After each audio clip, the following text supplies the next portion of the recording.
সিংড়ায় নৌকাডুবিতে নয়ন নামে এক যুবক নিখোঁজ হয়েছেন। নাটোরের সিংড়া উপজেলায় নৌকাডুবিতে নয়ন নামে এক যুবক নিখোঁজ হয়েছেন।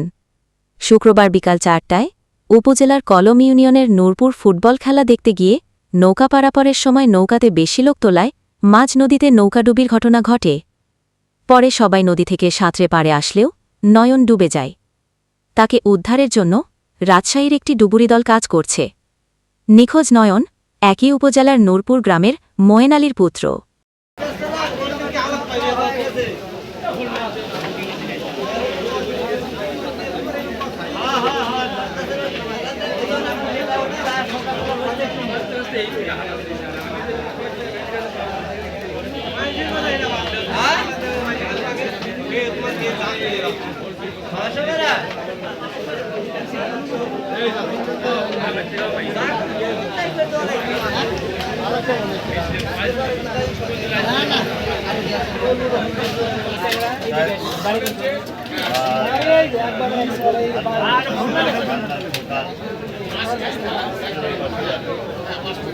সর্ষা করে এখন বউ মরে গেছে।